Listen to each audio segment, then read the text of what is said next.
ரொம்பவே ஹெல்தியான ரொம்பவே டேஸ்டான ஈவினிங் ஸ்நாக்ஸ் வந்து ரெடி ஆயிடுச்சுங்க. ஸ்கூல்லேருந்து காலேஜ்லேருந்து டயர்டாக வர குழந்தைங்களுக்கு நீங்கள் இந்த மாதிரி இந்த ஸ்நாக்ஸ் ரெசிபியை செஞ்சு கொடுங்க. ஒன்று சாப்பிட்டாலே போதும், நல்லா பிரிஸ்க் ஆகிடுவாங்க. இதுக்கு சைட் டிஷ் எதுவுமே தேவையில்லை. டொமேட்டோ சாஸ், தக்காளி சாஸ் வச்சு சாப்பிட்லாம். அவ்வளோ நல்ல ஒரு டேஸ்ட்டாக இருக்குங்க. Hi friends, welcome to cook with Raji. இன்னைக்கு வீடியோவில் நம்ம பார்க்க போகிற ரெசிபி ஈவினிங் ஸ்நாக்ஸ் ரெசிபிங்க. இந்த ரெசிபி வந்து ரொம்பவே சூப்பராக இருக்கும். பெரியவங்கள்லேருந்து குழந்தைங்க வரைக்கும் எல்லாருமே விரும்பி சாப்பிடுவாங்க. ரொம்பவே ஹெல்தியானதும் கூட. வீடியோக்குள்ளே போகிறதுக்கு முன்னாடி நீங்கள் நம்ம சேனலை சப்ஸ்கிரைப் பண்ணாமல் பார்த்துட்டு இருக்கீங்கன்னா சப்ஸ்கிரைப் பண்ணிடுங்க. அப்படியே வீடியோக்கு மறக்காமல் லைக் பண்ணிடுங்க. இந்த ஸ்நாக்ஸ் செய்யறதுக்கு நான் ஸ்டவ்வில் ஒரு பேன் வச்சுருக்கிறேங்க. ஸ்டவ்வை ஆன் பண்ணியாச்சு. இப்போ இதில் கொஞ்சம் எண்ணெய் சேர்த்துக்கலாம். ஒரு 3 ஸ்பூன் அளவுக்கு எண்ணெய் சேர்த்துருக்குறேங்க. இப்போ எண்ணெய் சூடாயிடுச்சு. எண்ணெய் சூடாகவும் பாருங்க, கொஞ்சம் போல் சீரகம், கொஞ்சம் போல் சோம்பு சேர்த்துக்கிறேங்க. இது கொஞ்சம் நல்லா பொரியட்டும். ரொம்ப பொரிய வேண்டாம், கொஞ்சமாக பொரிஞ்சு வரட்டும். நல்லா வாசனை வர அளவுக்கு பொரிஞ்சா போதுங்க. பாருங்க, நல்லா மனம் வந்துருச்சு. இப்போ இதில் நான் 2 வெங்காயம், பெரிய வெங்காயம் பொடி பொடியாக கட் பண்ணி வச்சுருக்கேங்க. இதை சேர்த்துக்கலாம். இது கொஞ்சம் வெங்காயம் நல்லா வதங்கி வரணும்.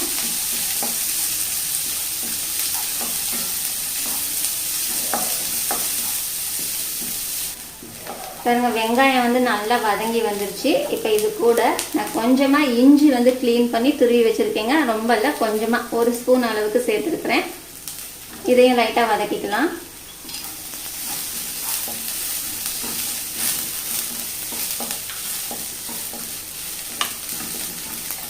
இப்போ இது கூட 1 கப் அளவுக்கு முட்டைக்கோசு கழுவி நல்லா க்ளீன் பண்ணி இதையும் பொடி பொடியாக கட் பண்ணி வச்சுருக்கேங்க. இதையும் சேர்த்துக்கலாம்.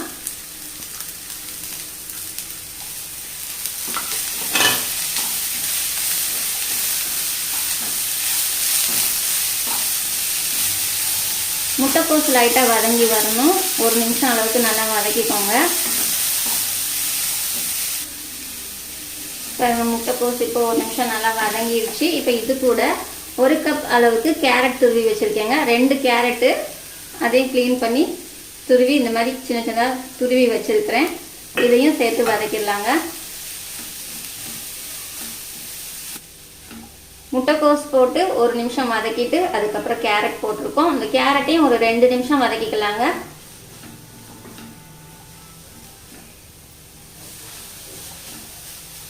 கேரட் ரொம்ப வதங்கி வரணும். நல்லா ஒரு 2 நிமிஷம் வதங்கினா போதும். முட்டைக்கோசும் கேரட்டும் ஒரு ஈவனாக பாதி அளவுக்கு, பாதி வேக்காடு வெந்து வந்துடும்.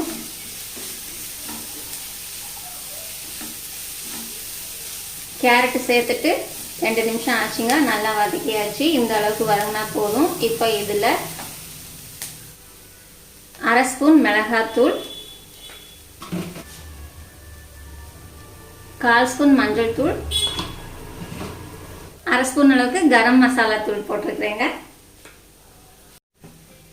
இப்போ மிளகாத்தூள், மஞ்சள் தூள், கரம் மசாலா தூள் எல்லாம் சேர்த்துட்டு இது கூடவே டேஸ்ட்டுக்கு நம்ம உப்பு சேர்த்துக்கலாம்.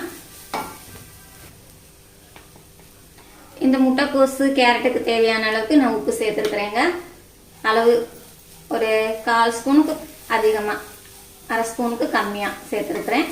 இந்த அளவுக்கு சேர்த்துட்டு இது நல்லா வதக்கிடலாம். இந்த மசாலாலாம் சேர்த்ததுக்கப்புறம் இந்த மசாலாவோட பச்சை வாசனைலாம் போகிற அளவுக்கு நல்லா வதக்கிக்கோங்க. இந்த மசாலாவோட பச்சை வாசனைலாம் நல்லா போயிடுச்சுங்க. இந்த அளவுக்கு வதக்கிட்டா போதும். நல்ல கமகமன்னு மனம் வருது. நம்ம அந்த கரம் மசாலா, மிளகாத்தூள் எல்லாம் போட்டது நல்லா அந்த ஃப்ளேவர் சூப்பராக இருக்குது. இந்த ஃப்ளேவரும் டேஸ்ட்டும் இன்னும் அதிகப்படுத்துறதுக்கு இதில் நான் கொஞ்சமாக கசூரி மேத்தி சேர்த்துக்கிறேங்க. கசூரி மேத்தி சேர்க்கும் போது இந்த ஃப்ளேவரும் நல்லா இருக்கும், டேஸ்ட்டும் சூப்பராக இருக்கும். கசூரி மேத்தி போடும்போது அப்படியே போடாமல் இந்த மாதிரி நான் போட்ட மாதிரி நசுக்கி போட்டுக்கோங்க, நல்லா இருக்கும். இதையும் போட்டுட்டு நல்லா கொஞ்சம் வதக்கி விட்டுக்கலாங்க. ஜஸ்ட் கொஞ்சம் 1 நிமிஷம் வதக்கினா போதும். கசூரி மேத்தி போடும் நல்ல கமகமன்னு மனம் இன்னும் சூப்பராக வருதுங்க. போதுங்க, இந்த அளவுக்கு வந்தாச்சு, வதக்கியாச்சு. இப்போ இதை நம்ம ஸ்டவ் ஆஃப் பண்ணிட்டு ஒரு ஓரமாக எடுத்து வச்சிடலாம். இப்போ இது ஆறதுக்குள்ளே இதுக்கு நம்ம மேல் மாவு ரெடி பண்ணிக்கலாங்க. மேல் மாவு ரெடி பண்ணுறதுக்கு நான் 1 கப் அளவுக்கு கோதுமை மாவு எடுத்துருக்குறேங்க. இது கூடவே 1 கப் அளவுக்கு மைதா மாவு சேர்த்துக்கிறேங்க. கூடவே இந்த மாவுக்கு தேவையான அளவுக்கு கொஞ்சமாக உப்பு, 1/4 ஸ்பூன் அளவுக்கு உப்பு எடுத்துருக்கிறேன். கம்மியாக தான் போட்டிருக்கிறேன்.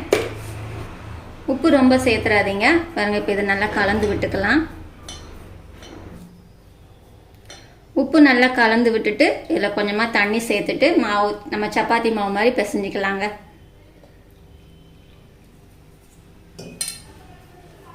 தண்ணி நிறைய சேர்த்துறாதீங்க, கொஞ்சம் கொஞ்சமாக தண்ணி சேர்த்து பிசைஞ்சிக்கோங்க.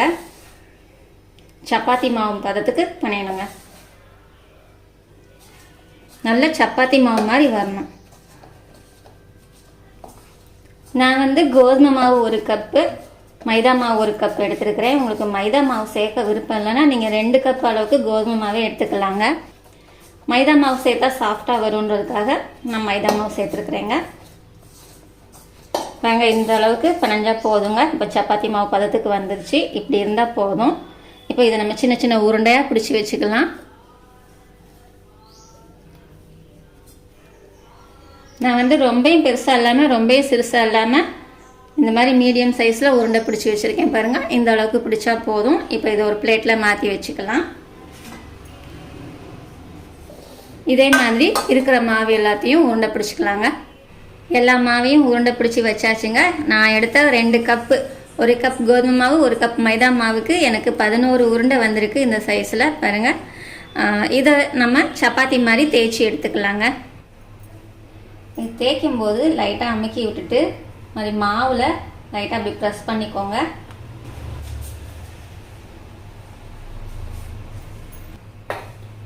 மாவில் ப்ரெஸ் பண்ணிவிட்டு தேய்ச்சோன்னா நமக்கு பலகையில் ஒட்டாமல் வரும். அதுக்காக தான்.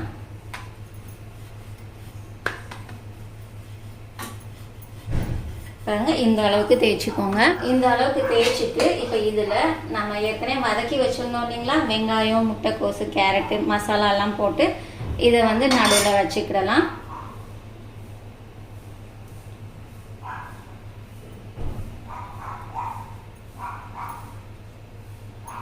வச்சுட்டு இந்த மாதிரி நல்லா மூடி விட்டுக்கோங்க.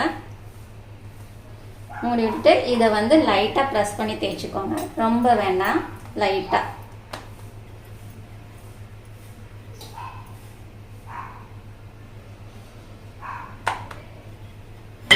இந்த அளவுக்கு தேய்ச்சா போதுங்க. இதே மாதிரியே எல்லாத்தையும் நம்ம ரெடி பண்ணி வச்சுக்கலாம். எல்லாத்தையும் தேய்ச்சி எடுத்து வச்சாச்சுங்க. சூப்பராக தேய்ச்சாச்சு. இப்போ இதை நம்ம பொரிச்சு எடுத்துக்கலாம். எண்ணெயில் போட்டு பொரிக்கவும் செய்யலாங்க. எண்ணெயில் போட்டு பொரிச்சா ரொம்ப எண்ணெய் இழுக்கும். அதனால் நான் தோசைக்கல்ல வைக்கிறேன். ஸ்டவ் பற்ற வச்சு தோசைக்கல்லை வச்சுட்டு இப்போ லைட்டாக எண்ணெய் ஊற்றிக்கலாம். இந்த கல்லில்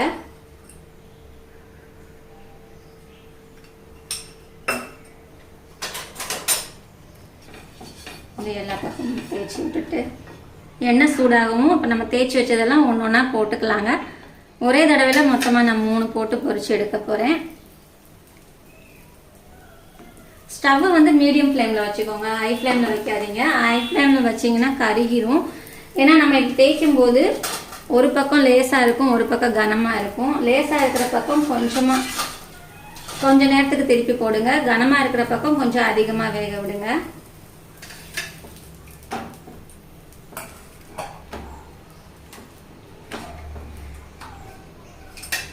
இது மேலே வேணால் நம்ம லைட்டாக எண்ணெய் தேய்ச்சிக்கலாங்க. கனமாக இருக்கிற பக்கம் எண்ணெய் கொஞ்சம் அதிகமாக ஊற்றிக்கோங்க. லேசாக இருக்கிற பக்கம் எண்ணெய் லைட்டாக ஊற்றினா போதுங்க.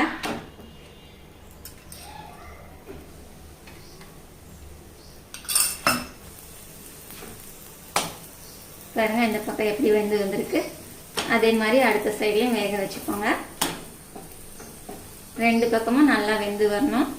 நம்ம லேயர் மடித்தோம் பார்த்தீங்களா, மடித்த பக்கம் ஒரு பக்கம் கனமாக இருக்குது, ஒரு பக்கம் லேசாக இருக்குது. லேசாக இருக்கிற பக்கம் கொஞ்சம் ஒரு 2 நிமிஷத்துலேயே வெந்துடும். கனமாக இருக்கிற பக்கம் கூட 1 நிமிஷம் எக்ஸ்ட்ராவாக வேக விடுங்க.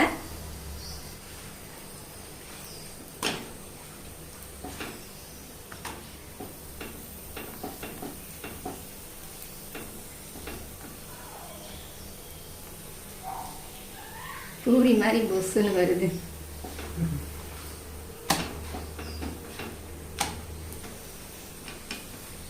லைட்டாக அப்படி ப்ரெஸ் பண்ணி விடுங்க. நல்லா சூப்பராக வெந்து வந்துடும். பாருங்க, நல்லா வெந்துருச்சு. இந்த அளவுக்கு வெந்தால் போதுங்க. இப்போ இதை எடுத்துடலாம். பாருங்க எவ்வளோ சூப்பராக வெந்து வந்திருக்கு. ரொம்ப எல்லாம் எண்ணெய் குடிக்காது. அடுத்த பீஸ் நம்ம போடும்போது லைட்டாக எண்ணெய் ஊற்றிக்கோங்க. எண்ணெய் ஊற்றி இப்படி தேய்ச்சி விட்டுட்டு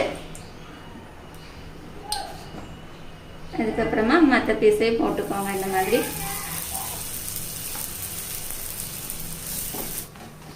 ஸ்கூல்ல வந்து டயர்டா வர்ற குழந்தைங்களுக்கு இந்த மாதிரி ஸ்நாக்ஸ் வந்து நீங்க செஞ்சு கொடுங்க. நம்ம இதுல வெஜிடபிள்லாம் சேர்த்துருக்கோம். ரொம்பவே சூப்பரா இருக்கும், ஹெல்த்தியாகவும் இருக்கும். குழந்தைங்க இதை ஒன்று சாப்பிட்டாலே போதும், நல்லா பிரிஸ்க் ஆயிடுவாங்க. ஸோ இந்த மாதிரி நீங்க ஸ்கூல்ல இருந்து வர குழந்தைங்களுக்கு கட்டாயம் இதை செஞ்சு கொடுங்க. ரொம்பவே ஹெல்தியான ரொம்பவே டேஸ்டான ஈவினிங் ஸ்நாக்ஸ் வந்து ரெடி ஆயிடுச்சுங்க. ஸ்கூல்லேருந்து காலேஜ்லேருந்து டயர்டாக வர குழந்தைங்களுக்கு நீங்கள் இந்த மாதிரி இந்த ஸ்நாக்ஸ் ரெசிபியை செஞ்சு கொடுங்க. ஒன்று சாப்பிட்டாலே போதும், நல்லா பிரிஸ்க் ஆகிடுவாங்க. இதுக்கு சைட் டிஷ் எதுவுமே தேவையில்லை. டொமேட்டோ சாஸ், தக்காளி சாஸ் வச்சு சாப்பிட்லாம். அவ்வளோ நல்ல ஒரு டேஸ்ட்டாக இருக்குங்க. இப்போ இதை டேஸ்ட் பண்ணி பார்த்துடலாம். நல்லா இது நம்ம டொமேட்டோ சாஸ் வச்சு சாப்பிடலாங்க. சைட் டிஷ் வேணும்னு அவசியமே இல்லை. வேணும்னா நம்ம டொமேட்டோ சாஸ் வச்சு சாப்பிட்டுக்கலாம். பாருங்க,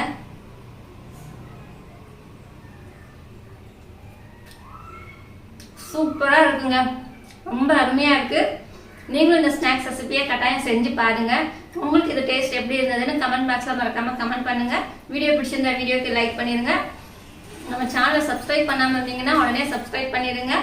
சமையல் எதுவானாலும் ரசிச்சு சமைங்க, ருசிச்சு சாப்பிடுங்க. மறுபடியும் அடுத்த வீடியோல இன்னொரு சூப்பரான ரெசிபியோட பாக்குறேங்க. பாய்.